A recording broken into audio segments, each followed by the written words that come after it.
Dan, you're being tough on the FBI. Folks, the FBI is being tough on us.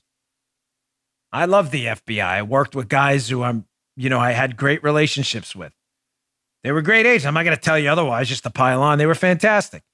A lot of my good friends are FBI agents. Some Secret Service agents I work with are over there now. The upper level management of this agency is a total disaster. They have entirely left their moorings and are floating again in a sea of critical race theory, political garbage right now. So here's their new tactic for hitting up American citizens who disagree with the FBI's new political agenda. The FBI has a political agenda? It's the same agenda as the left. They want to brief targets first using this dubious info. What do I mean? This is how they set people up. Look at this great piece by the Wall Street Journal editorial board. I rarely put Wall Street Journal pieces in the show notes because they're typically subscription only, but this one's worth your time. Click on it anyway. Be in the newsletter today. Wall Street Journal opinion. The FBI's dubious briefing. Did the FBI set up 2 GOP senators at the behest of the Democrats? Ladies and gentlemen, that title enough should have you saying, what? What do you mean we're asking a question in a free country if the most powerful law enforcement agency in the country set up 2 Republican senators? Yeah, we're asking that question. Why are we asking? Because they did this before. Remember when they set up Donald Trump when he was running for office, folks, with the briefing about Russia, only to find out later that the FBI agents in the briefing admitted that the briefing was used as an intelligence gathering exercise on who? Russia? No, on Donald Trump. Where are the civil libertarians, folks? They're doing it again.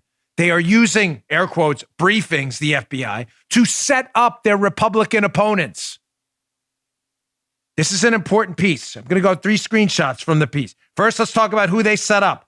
Republican Senators Ron Johnson and Chuck Grassley. Here's what happened.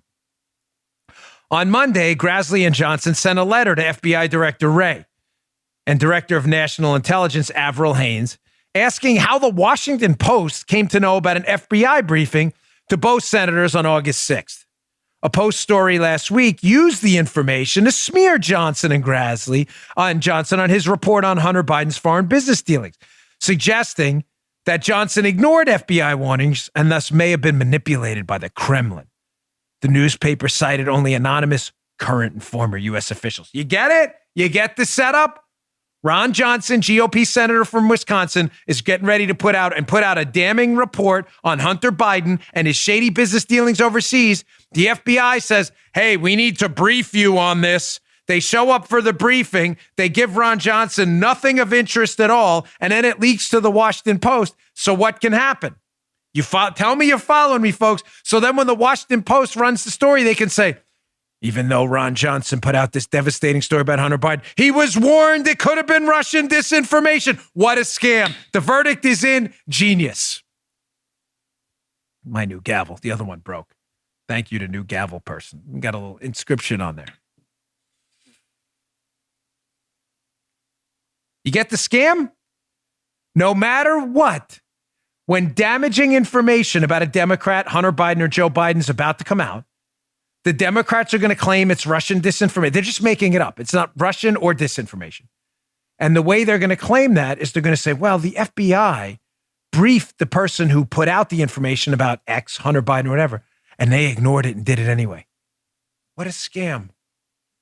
What a scam. So that's who they set up. Here's how they leak it. From the second part of the Wall Street Journal piece. In Grassley's letter and Johnson's letter, they note that the briefing by the FBI came after, listen to this, pressure from Democratic leadership. Democratic leadership wanted the FBI to brief Grassley and Johnson. Why would that be? In July 2020, the Democratic members of the Gang of Eight, who have access to intelligence secrets, sent a letter and a classified addendum to FBI Director Wray, specifically citing the Johnson-Grassley probe into Hunter Biden as a reason for, quote, an urgent briefing from Congress about foreign disinformation. That news was, of course, then leaked in what was an obvious attempt to tar the work of the 2 Republicans. Dear FBI guys and ladies at the top, I'm really sorry to ask this question, but can you be this silly? The answer is no. Of course you know you're being used by Democrats to go brief people to set up a story that when negative information comes out on Democrats, the Democrats are going to say, look, the FBI briefed them that this was potential disinformation. They ignored it. You're being used. So there's only one of two possible solutions. You know you're being used and you're in on it, or you don't know you're being used and you should resign because this is the most obvious setup in human history after the Spygate thing. This is our FBI right now. Now you may say, well, what if the briefing they gave Senator Johnson and Senator Grassley had real information and it was Russian disinformation? No, that's not what happened at all. Final portion from the Wall Street Journal piece. The two GOP senators became concerned when the ensuing briefing by the FBI turned out to be what they described as, quote, not specific, as well as, quote, unconnected to our investigation. They specifically expressed to the FBI during the briefing that they were concerned that it would be subject to leak for partisan gain, which is exactly what happened last week, despite the FBI's promise to the senators of confidentiality.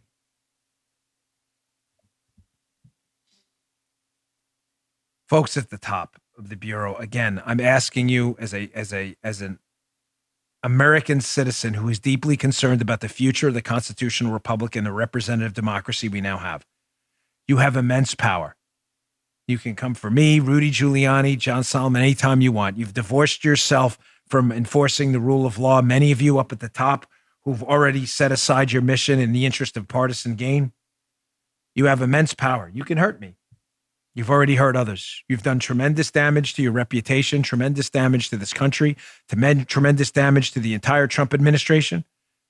You've destroyed faith in your enterprise. I'm asking you to please step aside. I know you won't listen to me. I know you'll ignore me. I know you think on the totem pole of morality, you're at the top. You're not. You're not even at the bottom. You're in the ground the totem pole's buried in. You did this. You did this. I had your job. I was in 1811 too. I walked in those shoes. I spent time in the hot zones. I put all of my politics aside to do the right thing, whether it was a Democrat or a Republican. And when I felt I couldn't do that anymore, I resigned. And I ran for office because I felt that politics was then my priority. If politics is your priority, may I humbly recommend you do the same thing and please leave. You are destroying this country. There's only two possible reasons you would have done this briefing to Grassley: to set them up because you were in on it, or because you were not smart enough to figure out what Democrats were using you for, and you didn't have the guts to say, no, we're not going to brief them on this because we don't have information that this is Russian disinformation on Hunter. But you weren't smart enough to do that. I have no doubt I'll be their target one day either, folks. None, because I know how this stuff works. Some guy's going to get a bug in his caboose in headquarters, and next thing you know, we'll be on their list. It's the way this stuff goes down.